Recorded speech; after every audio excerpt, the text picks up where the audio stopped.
Meron pa puti dyan.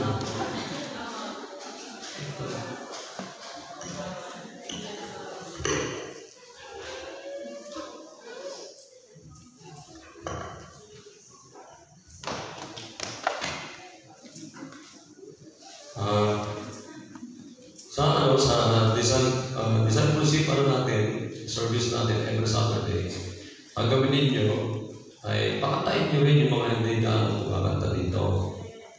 Ibig sabihin, pagdating sa pagka ang grupo nyo may host, dapat lahat may involvement.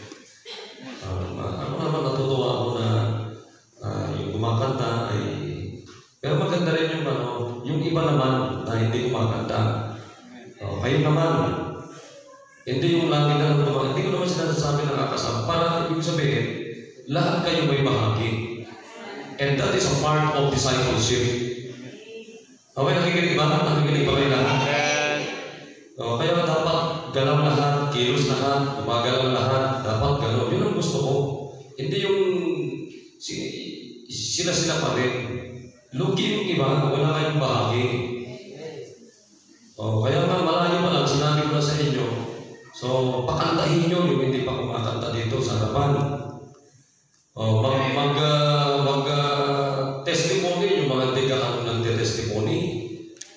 Ganon.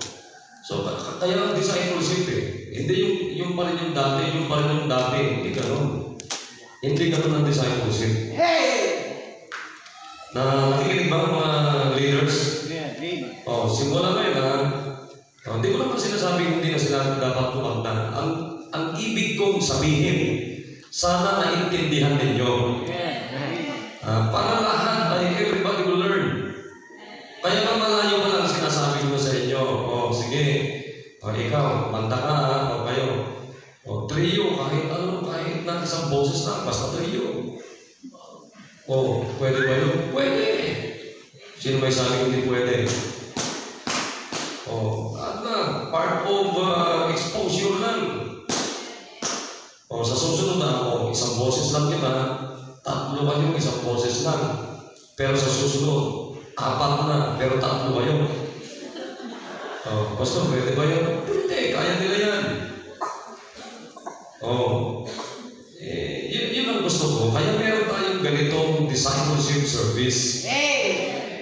Para dadalhin nyo yung mga kaya dapat pati yung mga matatagal na dapat tumatay kayo because it will encourage everyone. Yung design ng service na ito ay panghamon ito para sa mga matatagal na at mga baguhan. That's why discipleship service. Nakikinig? Tapos, ang laman ng testimony ninyo ay patungkol sa soul winning. Patungkol sa pagdadala ng bisita, hanggang sa madinyo ng baptism, anong karanasan ninyo, hanggang sa discipleship. Dapat dyan lang umiikot ang mga testimony na mga magte-testimony. Amen? Hindi yung alam mo, binasted ng boyfriend ko. Amen! Sa tingin ko, hindi na ayaw na magsimba. Walang ganyan dito. Sa imperial lang ang testimony yun. Ayoko naman ganyan, pang-emotional. Gusto mo yung paano mo nadala yung bisita mo ng linggo? Amen. Di ba? Paano mo sinundo doon sa napagkalalim-lalim? Di ba? Inaahon mo pa doon sa bubon. Balon ba? Ganun kasi encouragement yan sa iba di ba? Yung bisita ko ng linggo, kaguntik lang hindi makasama. Bakit? Kasi late ako na nagsundo Yun. Maganda yung ganun. Ako gusto ko yung mga ayaw naman pang-emotional. Right? Sa demonyo lang yan. I'm sorry, pero ayaw naman ganun. Gusto ko yung palaban, yung pukpukan lagi. Ito lang para sa inyo ba yun? Alam mo nyo ba, nung high school ako, ewan ko lang, pero pansin ko to. Nung high school ako, alam nyo ba na ang uso-uso na palabas ng araw, puro action. Oh. Pero ngayon, alam niyo kung ano uso-uso ng mga palabas ngayon? Puro love story. Yeah. Amen. Kaya makita niyo ngayon, ang dami yung mga lalaki na bayuti. Oh, alam mo may mga lalaki pa dito na nanonood kayo ng Korean love story. Come on. Yeah. Hapila. Alam niyo nung araw ang dinadayo namin, pag Friday ng gabi, Sabado, alam niyo ba kung ang dinadayo namin? FPJ, Bernardo Home. Yeah. Amen. Talagang mga suntukan, mga aksyon. Ngayon wala na. Kaya makita niyo yung kayo mga millennials ngayon, matadrama ang buhay ninyo. Amen. Right. Kaya dapat sa inyo, magbalusin ka ng gusto-gusto namin. Amen. Oo, napansin niyo ba yung ako ba? Di ba, Brad Dennis? O, di ba? Ano ka ito? Pambira. Brad Dennis, di ba? PJ. Pakitilias. O, puro action eh. Kaya nung alam niyo ba, ang mga naman araw, makasuntukan yung mga ganyan, laro ng araw eh. Kaya wala na. Mga love story. Manunod kayo ng Korean movie, paiyak-iyak pa kayo. Laki yun.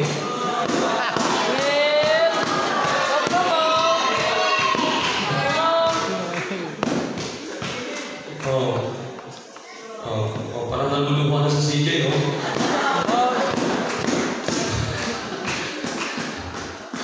Okay, tumayo tayo. Hindi, napansin ko lang yun, ha? Oo, di ba? Sige, tumayo tayo. Oo. Diba? Parang naiyak ka, Mark, doon. Parang may naalala si Mark Abid, eh. Naalala yung girlfriend niya Muslim. Okay, dito tayo sa Romans chapter 5. Amen. Maganda yung sa winning action natin ito, eh. Di ba? Sa discipleship, may kira dyan. Amen. Sa pagdadala ng bisita, may pakpakan ulit. Hanggang sa baptism, pakpakan na naman. Yun ang gusto ko, action in the ministry. Amen. Diba?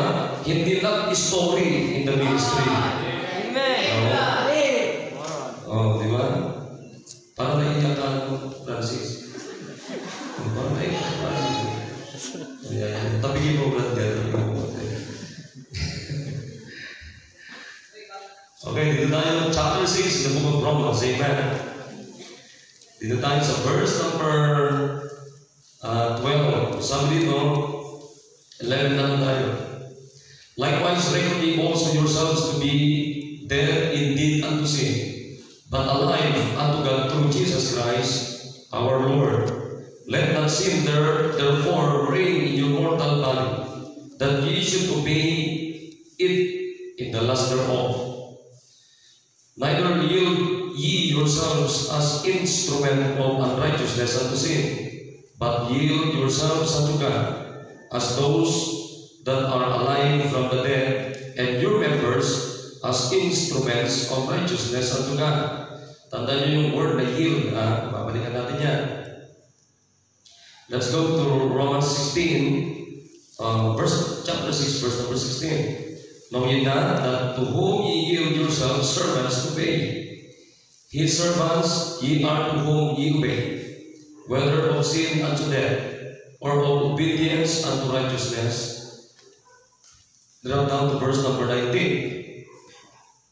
I speak after the manner of men because of the infirmity of your flesh, for as ye have yielded your members servants to uncleanness and to iniquity,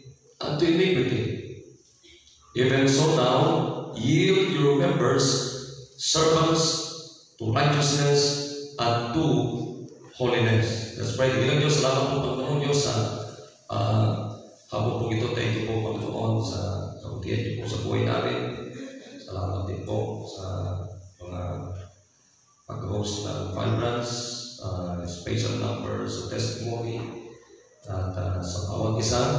Thank you, God, for putting us and using us into the ministry of God. And please make us humble and allow us to learn.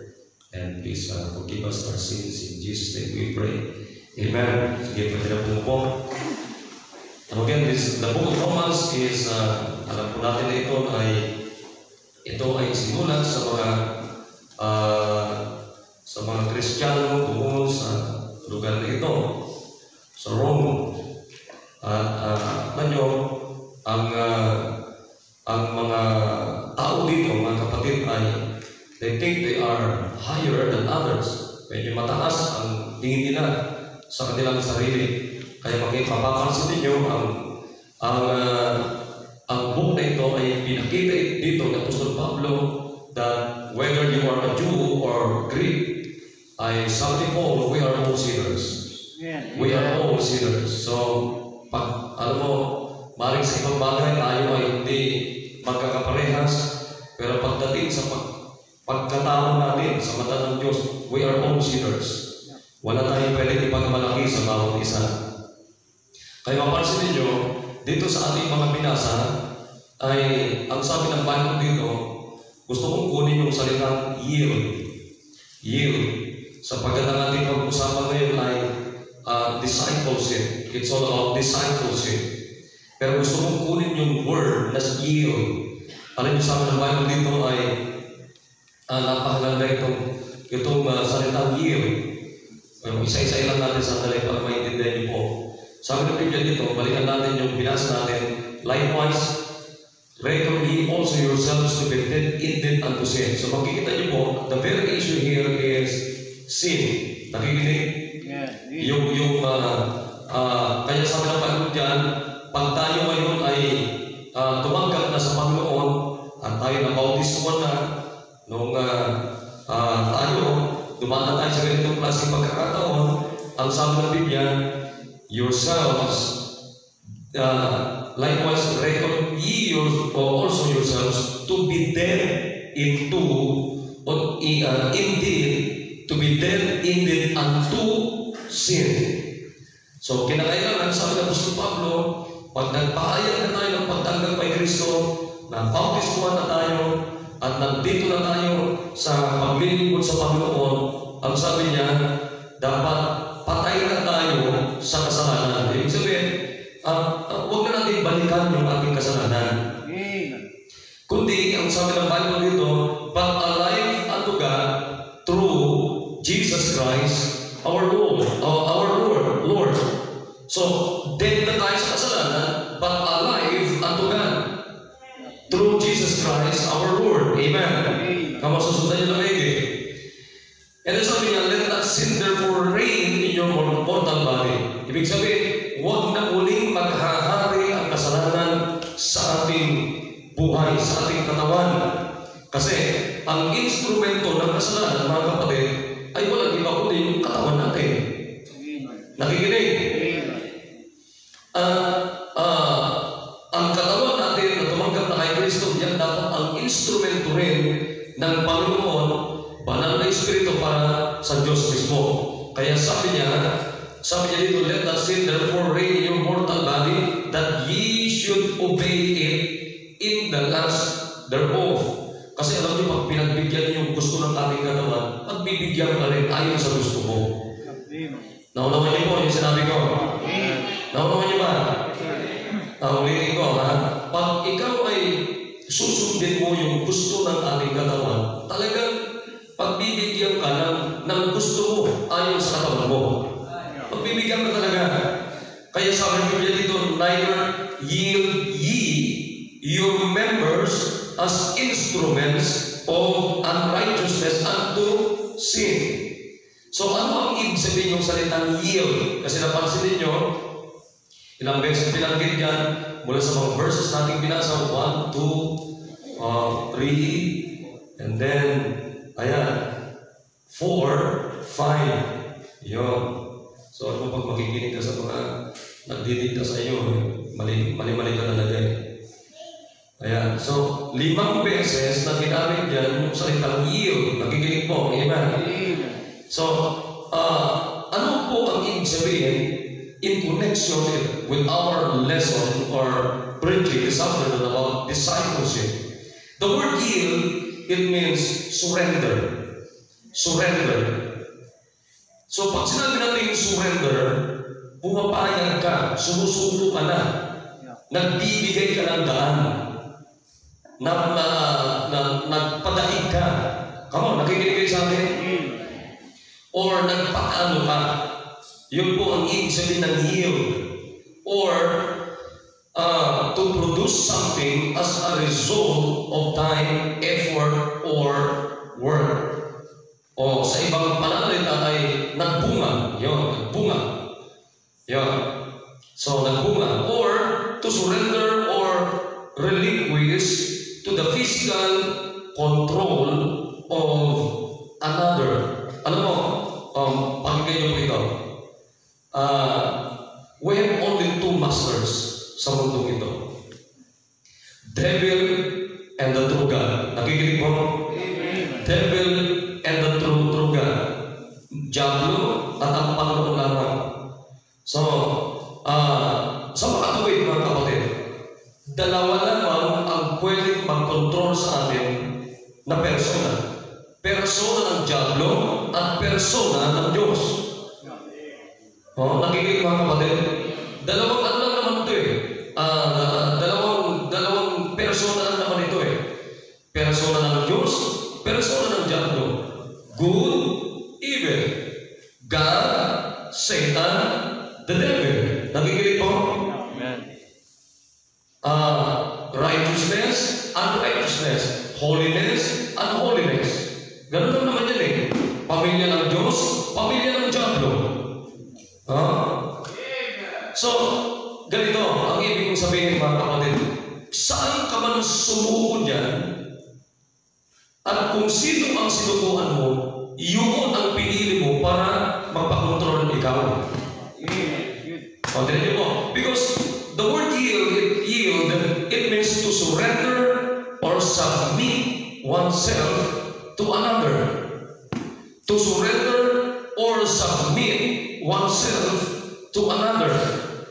Or the word surrender, it means to give control or use of something or to someone else.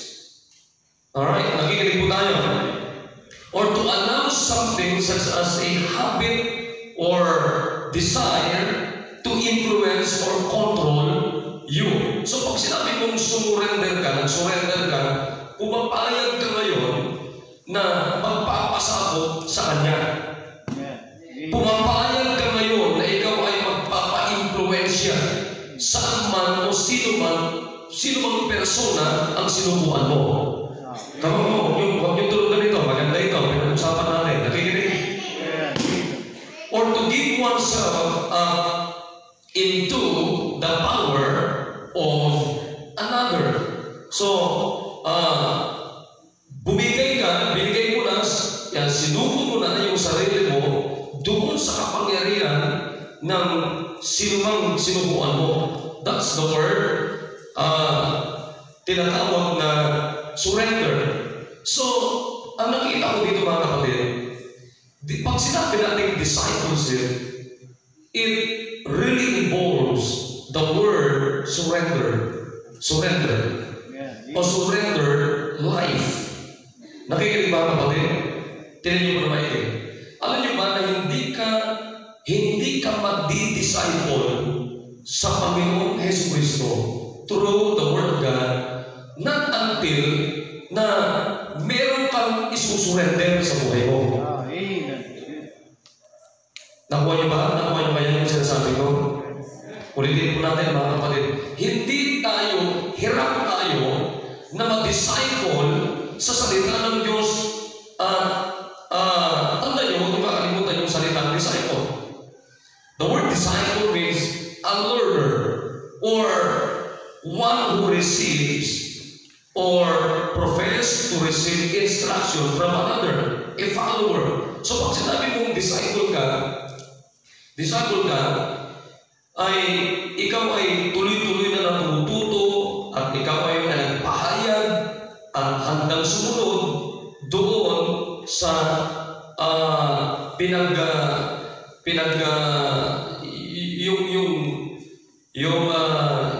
sinadya mo, yung sarili mo na ikaw ay sumunod sa Kanya, magpa-influensya sa Kanya, at nagpahayag ka na ngayon, simula ngayon, susunod ako sa iyo. That's the word disciple. Nakikinig po tayo? Yun yung salita ng disciple. So, katulad yan, tignan mo pakinggan nyo na may ito. Pag pinanood mo si libro, sa kanyang paglalaro, nakukuha mo yung kanyang the way he played basketball. Tama? Hindi lang yung paano siya mag-play, pati yung suot niya makukuha mo. Di ba? Pag pinanood mo palagi si Jordan, mga kapatid, ay makukuha mo pati paano siya mag-shoot, paano mag-shoot si Jordan. Di ba? Lumalabas nila niya, di ba? Di ba? Iba sa inyo, gano'n din kayo mag-shoot. Bakit? Kasi lagi nyo napapanood si Jordan. Pag lagi mo naman pinapanood si Stephen Curry, yeah. Nagluto ako eh. Sarap nun Luto ko na sa Becky. Ayun, di ba? Pambira na ayun na, nandoon yung ring sa Gibraltar. Gusto mo isot? Amen. Bakit? Kasi lagi mo nakikita pinapanood si Stephen Curry. Pero makinig kayo. Pag lagi mo naman binabasa yung Biblia mo, alam niyo ba, ito mismo ang mag-i-influence sa'yo. Tama?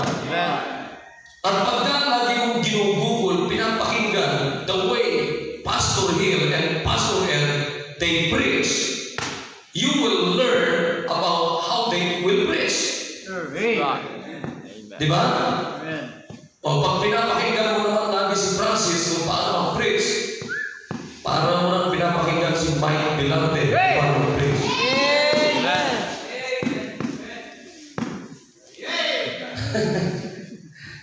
So, ibig sabihin mga kapatid, kung saan mo pinapayagan at pinapahintulutan at isinusuko yung sarili mo sa isang bagay para ikaw ay matuto doon, yun din mismo, mga kapatid, isang araw magkukontrol sa iyo at mag-i-influence sa iyo. Nakuha niyo po? Amen, amen. So that's the word, discipleship. Alam niyo na pastor ko, iniisip ko, pinag-aaralan ko, ino-observahan ko. That's discipleship. May kalakip ito, mga kapatid, na tinatawag na pagsusuko. Nakikinig, mga kapatid. May kalakip na pagsusuko. Pakinggan nyo dito. Hindi ka mag-i-disciple kung wala kang, hindi ka magiging ganap na Kristiyano. Alam nyo, minsan napapasin nyo po, hindi ko basta-basta ginagamit yung word na Christian. Hindi ko sinasabi na pagkatapos ka butanggapin si Kristo at mabautis mo ang Kristiyano ka na, hindi totoo yun, mali po yun. Ang tawag sa iyo, believer ka lang. Kasi pag sinabi mo Kristiyano ka, you must be a diehard follower of the Lord Jesus Christ. Di ba? Yun ang Kristiyano. So, ibig sabihin mga kapatid, hindi tayo madi-disciple, hindi tayo magiging learner, hindi tayo magiging diehard follower ng Panginoong Jesucristo hanggat hindi natin matututunan mga kapatid na isurrender ang mga bagay na dapat isurrender. Right. Amen. At hindi rin tayo, una, ang sinabi ko sa inyo, hindi tayo madi-disciple kung hindi natin matututunan na isurrender yung dapat isurrender. At hindi rin tayo makakapag-disciple kung hindi pa rin natin matututunan yung isurrender, mga bagay-bagay na dapat isurrender sa ating mga sarili. Tingnan niyo po, bakit maraming matatagal sa simbahan pero walang nag-disciple? Sige nga. Kamo, walang matutulog. Tingnan niyo po, tingnan niyo itong binasa natin. Ano sabi niya? Neither yield ye your members as instruments of unrighteousness unto sin. In other words, pag ganyan may isang Biblia, neither surrender ye your members as instruments of unrighteousness unto sin, but yield yourselves. Amen. but surrender yourselves unto God Amen. as those that are alive from the dead, and your members as instruments of righteousness unto God. Tinan mo, saan mo isusurrender yung sarili mo? Sa kasalanan mo kay Kristo. Yeah. Yeah. Alam mo, kung sa kasalanan mo isusurrender yung sarili mo, mahirapan kang mag-disciple. At hindi ka rin makaka-disciple. Pero kung may Kristo mo, mga kapatid, isurrender yung sarili mo, madali kang mag-disciple at madali kang makapag-disciple. Good point. Amen. Ganda yun. Ha? Ito sabi na Bible niyan, for sin shall not have dominion over you, for ye are not under the law, but under grace. What then? Shall we sin? Because we are not under the law, but under grace. God forbid. Hindi mo ganon. Know ye not that to whom ye yourselves servants obey? Pakinggan niyo na ito. Hindi mo ba alam, sabi ni Apostol Pablo, know ye not that to whom ye yield yourselves servants obey? Kung saan mo sinurrender yung sarili mo, doon ka alipin. Yeah. Amen.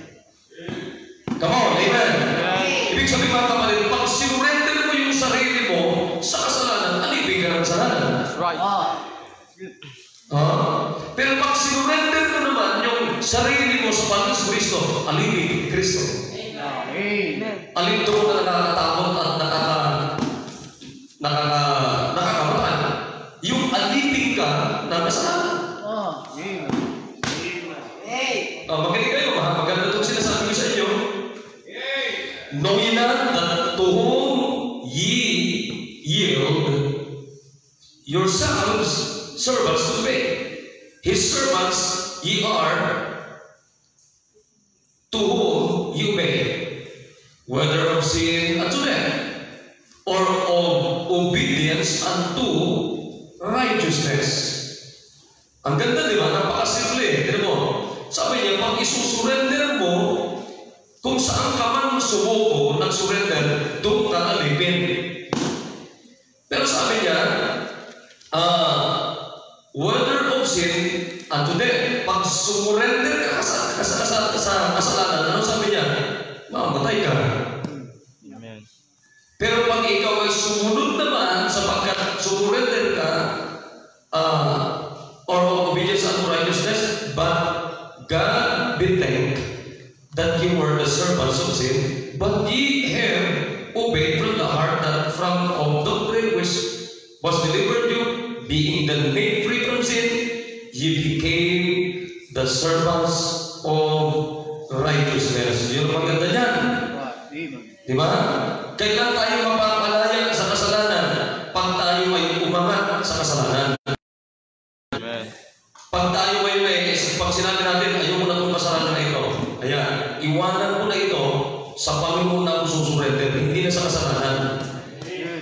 Ayan, kaya makita nyo, sabi niya, I speak after the manner of men because of the infirmity of your flesh, for as ye have yielded your members servants unto uncleanness, and to iniquity unto iniquity, even so now, yield yourselves and your members servants to righteousness, because righteousness unto holiness.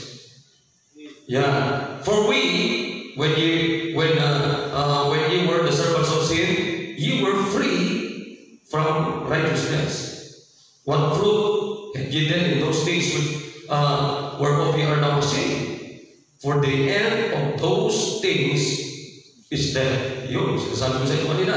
But now, being made free from sin and become servants to God, ye have your fruit unto holiness, and the end everlasting life. Ang liwanag, di mo ba? Tingnan mo, pagka iniwan mo na, ginip-up mo na yung kasalanan mo, ang sabi niya, that's the time that you will become the servants of God. And your fruit, saan ka man sumurrender, mga ka. Oh? Amen. Pagka ikaw ay surrender sa kasalanan, sabi mo, okay lang. Oh, dito na ako sa kasalanan, magbubuhay yung kasalanan mo. Pero saan nadadali? Ang sabi niya, for the end of those things is death, shame, and death. Pero pag nagbunga mga kapatid, yung ating pag-surrender sa Panginoon, tiyak magbubunga yan. You will become servants to God. Ye have your fruit unto holiness. And the end, everlasting life. Ang ganda, di ba?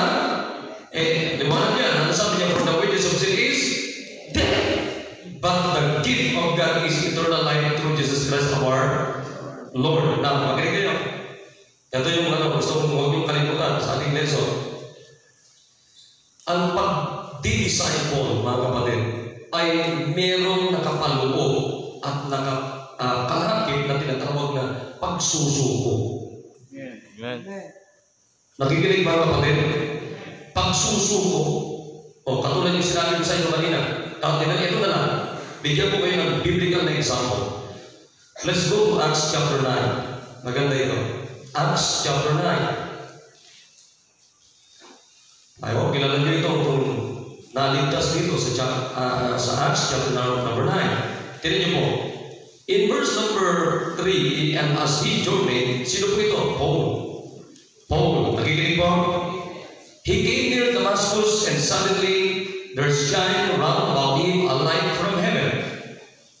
And he fell to the earth, and heard a voice saying unto him, Saul, Saul, why persecutest thou me? And he said, Who art thou, Lord?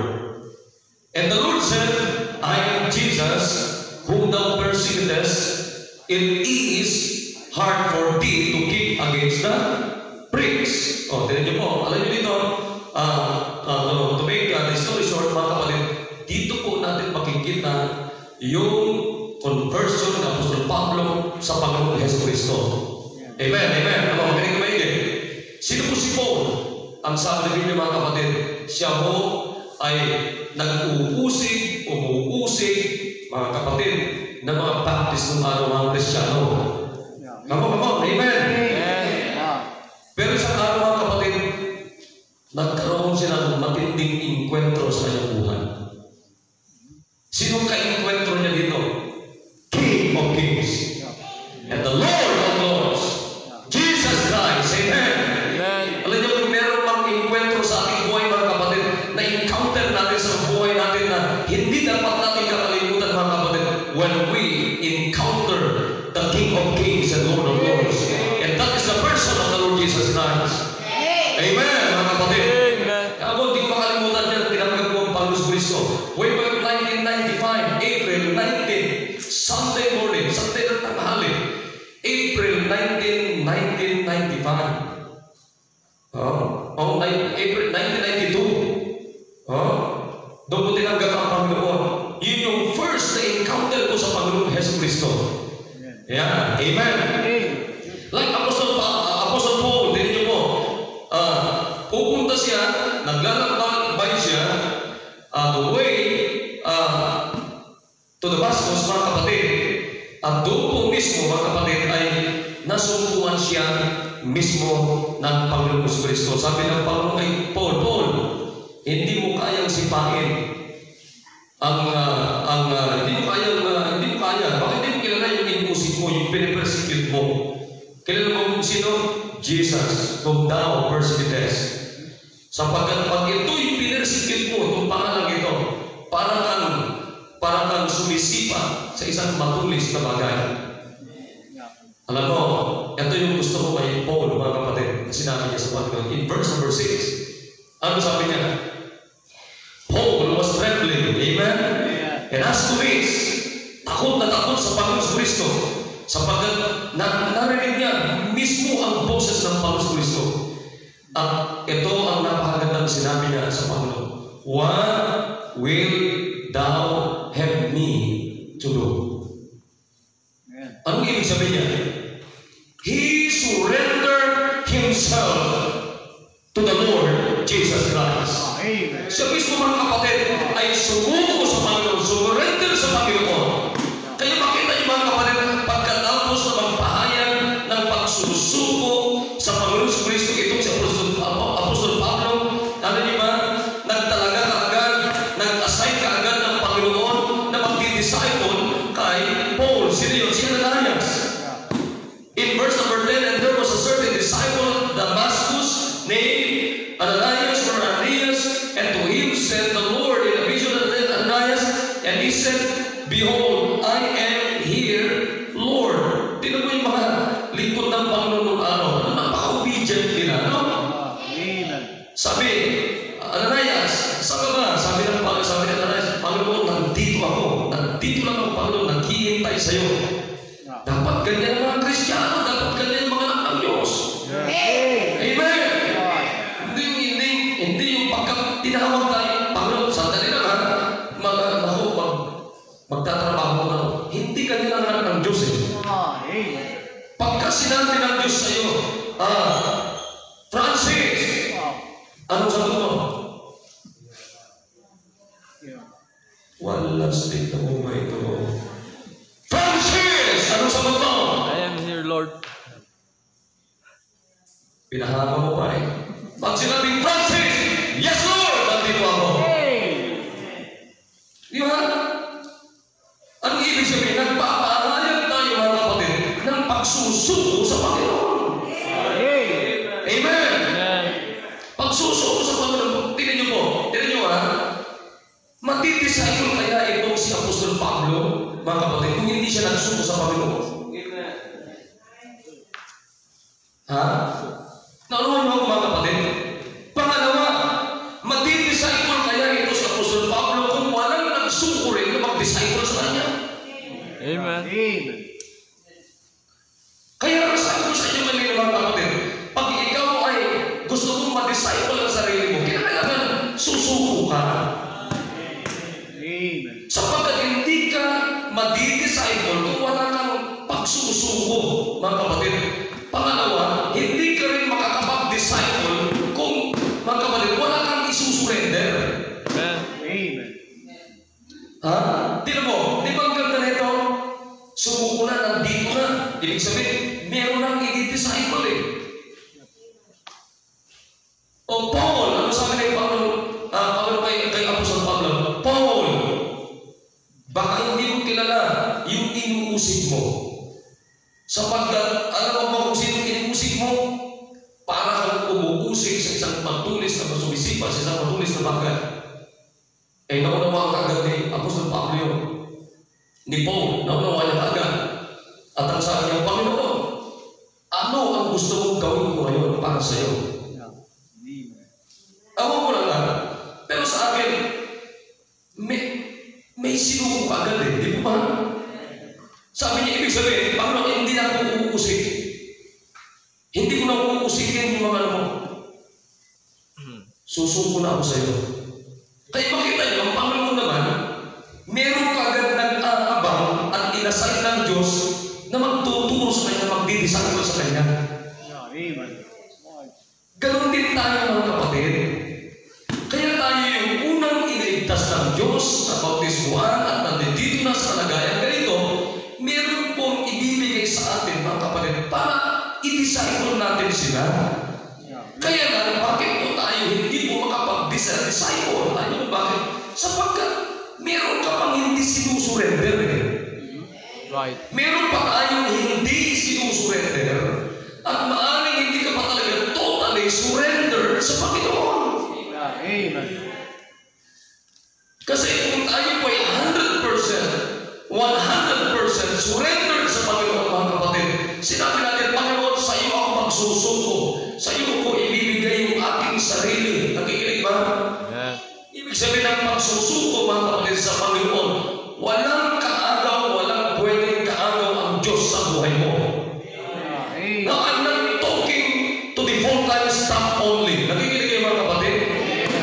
Maging may trabaho ka, pero dapat mga kapatid, hindi pwedeng maging sagana yung trabaho mo para ikaw ay hindi makapag-disciple sa iba, kundi yung trabaho mo na binigay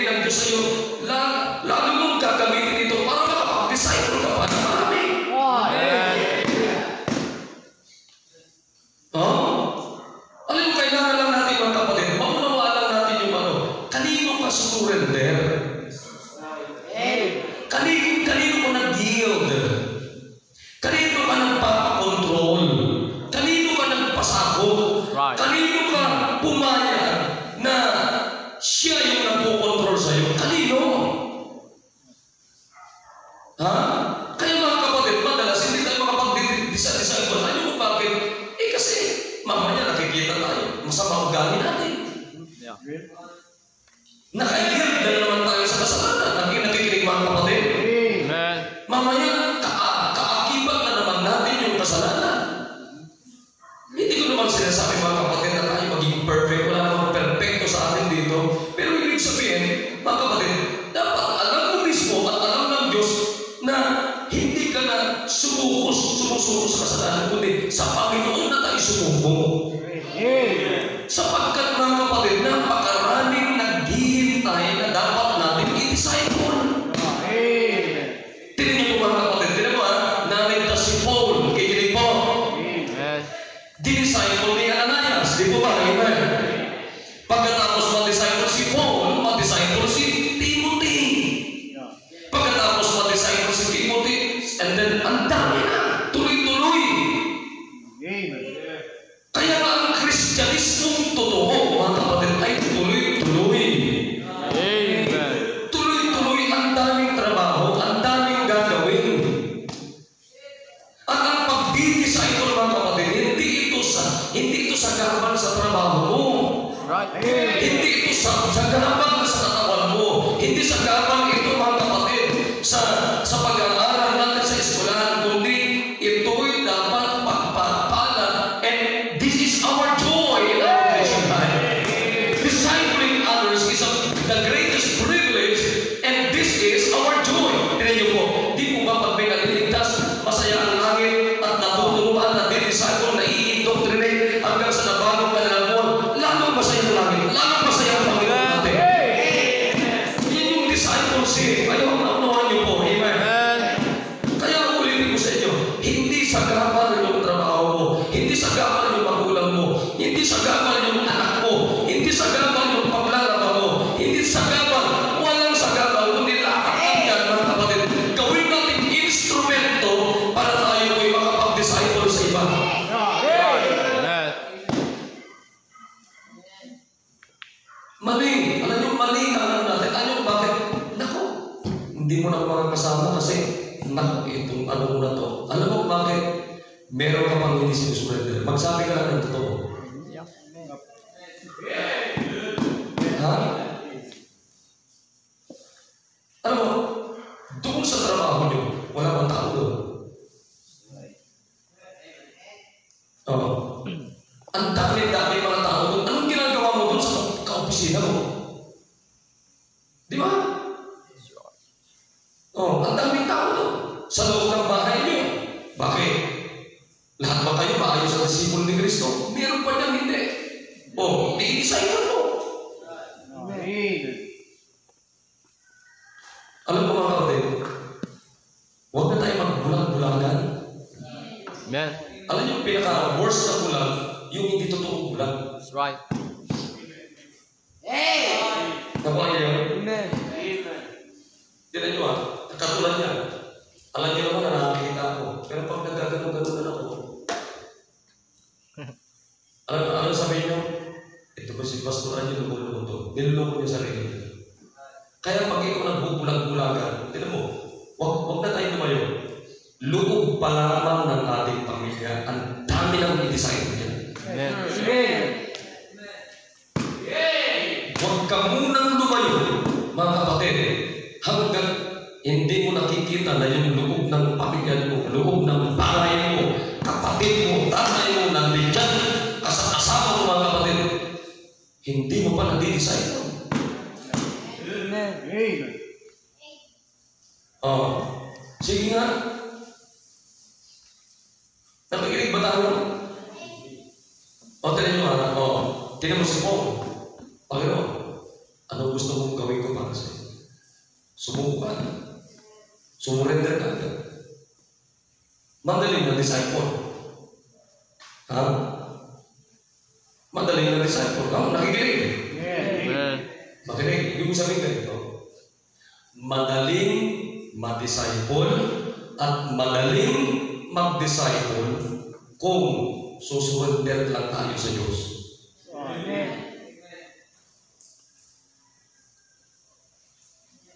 Maging honest tayo ngayong hapon.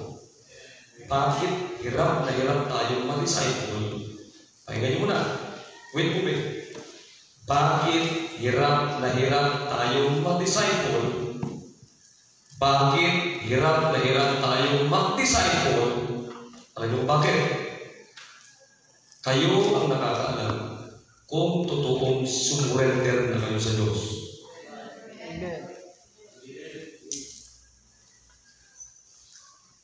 Nakukuha yung reklamo eh. Ang hirap kasi mag-disciple. Well,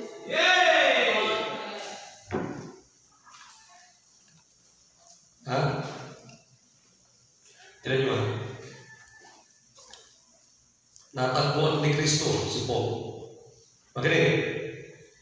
Ipapakita ko sa inyo kung gaano kadali. Naligtas si Paul. May nakaabang kagad kayo sa Pablo para i-disciple. Wala maganda doon? Wala meron. Madali ba yun? O may hirap? Ang dali, di ba? Tignan mo, parehas yung puso nila eh. Hanggang sa puso ng Panginoon eh. Kaya mahirap tayong mag-disciple. At hirap na hirap tayong mag-disciple kasi hindi tayo surrender sa Panginoon. Hindi tayo surrender sa Panginoon.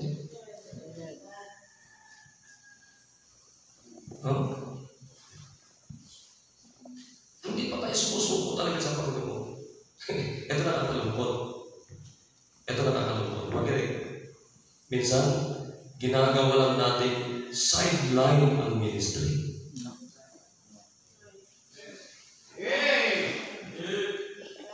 Kung may oras, kung may panahon, kung maayos ako, ginagawa mo sideline. Hindi mo sideline ang ginawa ni Kristo sa atin, hindi mo. Makinig kayo. Sino ang unang surrender para tayo maligtas? Jesus Christ. Amen. Hey! He gave up heaven and surrendered His life 2,000 years ago for you and for me. Tapos tayo hindi tayo makapag-surrender sa Panginoon. Hindi natin pa isuko-suko yung buhay natin para ma-disciple natin yung iba at para naman tayo maging madaling mag-disciple. Samantalang si Kristo, mga kapatid, iniwan niya ang langit at pinili niya na magpato sa cross. His sacrifice on the cross of Calvary to reach out our souls.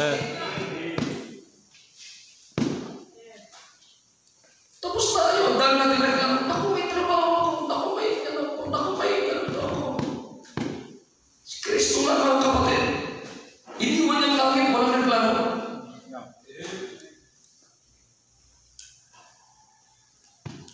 Sana makita niyo po ito. Nakikinig ba tayo?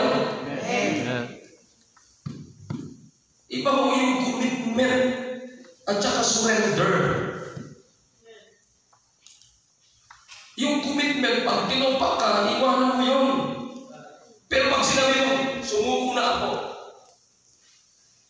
Panginoon, ikaw na mag-control dito. Yun yung surrender. Pero pag commitment, naku, pag dinupak ka, kumana kayo sa akin. Naan na yan. Pero pag sumurrender ka, Panginoon, ito na. Ito na yung buhay ko. Ito na.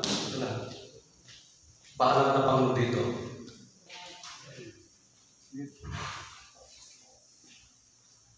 Diba? Sana nakatunawan nyo itong simpleng mensahe ng hapon. Matakot po tayo na huwag niyong gamitin dahilan rason yung trabaho mo. Bakit? Si Paul ba? Wala kang magawa. Diba? Naku, kayo muna magdala kasi naglalaba. Kayo muna. No. Mga kapatid, basta para sa kaluluwa. dapat we are 100% for it. Now, ngayong hapon, makinig po mga ito. Sana may naiintindihan kayo itong mensaheng ito. Napakasimpleng mensahe. Madaling maintindihan. Ano po? O ngayon, ha? Bakit mahirap mag-design po? At mahirap i-design, mahirap tayong i-design po. Yun na yung sagot. O ngayon, ang tanong ko naman sa inyo ngayon, totoo ba? Kasi tayo naman nakakala. Surrender na ba talaga tayo sa Panginoon? I'm not talking for pagpupong tayo. Hindi po yun ang pinag-usapan natin. Amen. Sa totoo lang, marami mga puntang hindi ma-surrender talaga yung mga yan. Dahil pang reklamo eh. Nandiyan ang kaluluwa, ayaw pang i-disciple. Na ngayon, surrender na ba talaga tayo sa Panginoon? Kung hindi pa po, may pagkakataon para kausapin natin ang Diyos. Come on. Wala mo na, no piano playing. I want everyone to talk with God, heart to heart, be honest. Maging honest sa'yo ngayong hapon. Do you have a surrendered life for discipling others? Kaya sinasabi natin, ang hirap mag-disciple, ang hirap mag-disciple. Kasi hindi tayo surrender. We are not surrendered.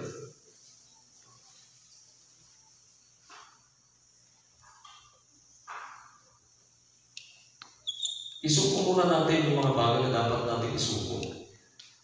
At kanino tayo nagsusuko?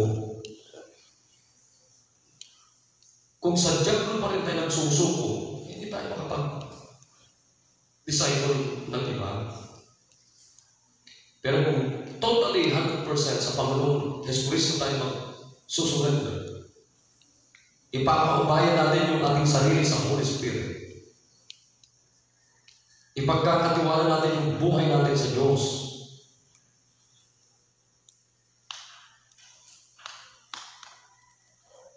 At tiyak mga kapatid, madali tayong mag-disciple at madali tayong mag-disciple.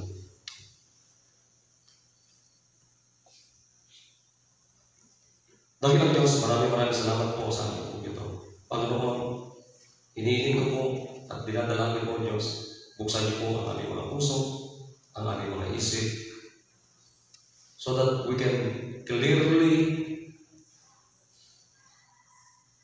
realize, oh God, what is really happening in ourselves. Why it's hard to disciple others. Nauuna po yung aming sinasabi na ang hirap i-disciple, ang hirap mag-disciple. Sapagkat Panginoon, wala naman. Kaya nahirapan po kami. Hindi naman po kami talaga totally 100% surrender para ang aming mga buhay. Kung kanina pa kami naka-yield, Panginoon. Minsan sa kasalanan, minsan sa tiyanglo, minsan sa inyo. So, it's not really a 100% Christian life. It is not really a 100% na talagang surrender na sa inyo. Kaya Panginoon, sana po ako'y nagmamakaawa sa inyo ngayong hapon. Sino man po Panginoon dito na nagsasabi ng totoo ngayon, tulungan niyo po bawat isa na talagang makita po namin ang aming mga sarili at masubukan niyo, makita niyo rin na talagang 100% Panginoon. We are, our lives must be surrendered na Panginoon sa inyo for others of them. Para naman po sa iba. Katulad ng ginawa po ninyo sa buhay ng Apostol Pablo. Nandun po nakaabang si Ananias upang siya'y disciple Panginoon. Kaya tuloy-tuloy po yung discipleship life ni Apostle Paul. Kaya gawin niyo rin po sa ating Panginoon para sa iba. O Diyos, salamat po. Pinupuri kayo namin pinapasalamatan sa pangalan ni Jesus. Amen. I hope may natutunan tayo. Amen. Ayan, alright. Tawagan natin yung mga answers at tayo mag-offering.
Sasanayin natin lagi na katulad yan sa Sabado may offering tayo.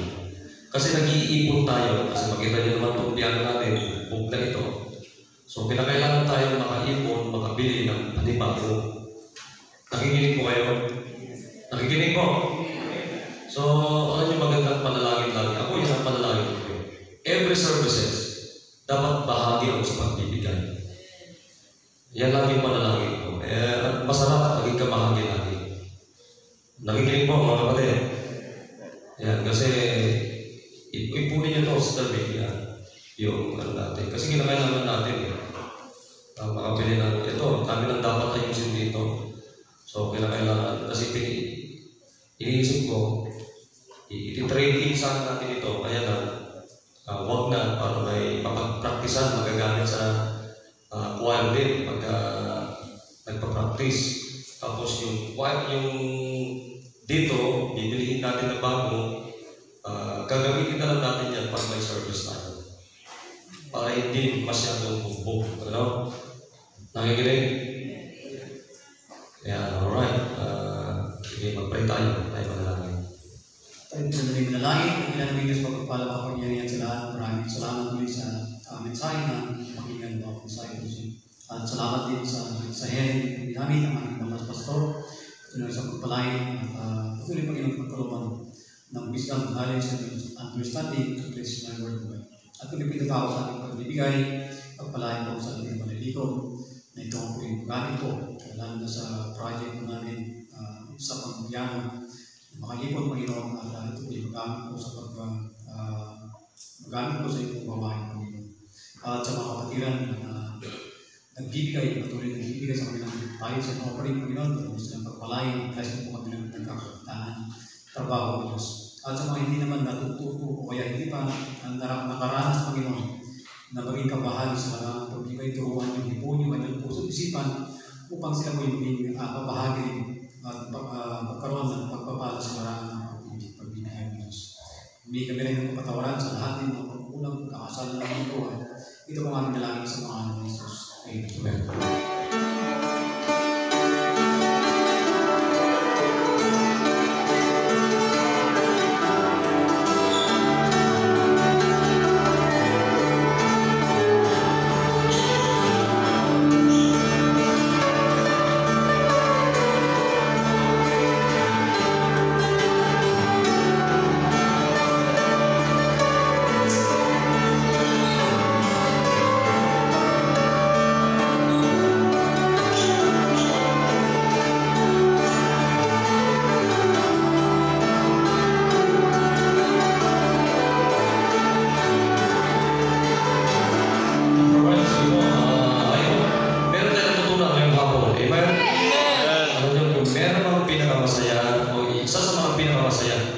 sa buhay natin bilang mga anak ng Diyos pagdating sa discipleship.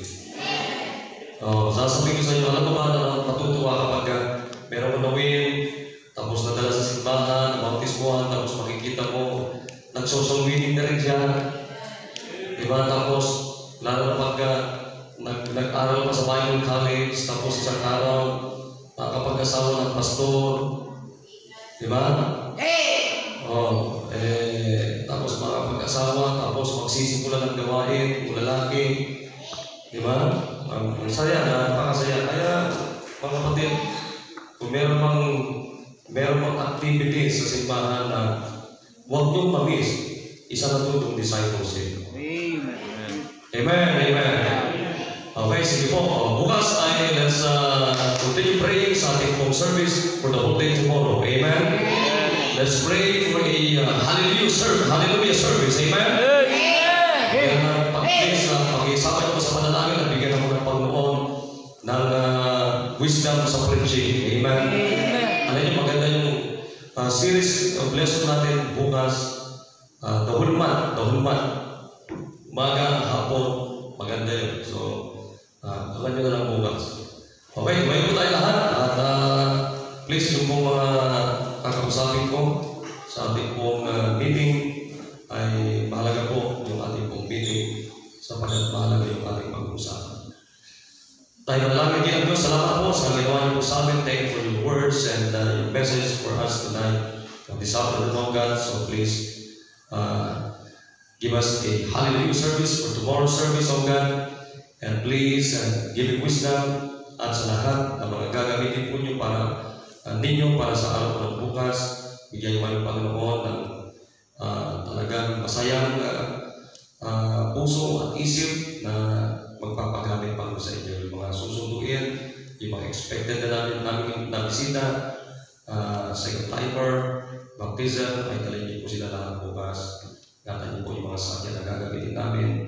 I-kondisyon niyo po na maigi ang aming mga puso isip, physically.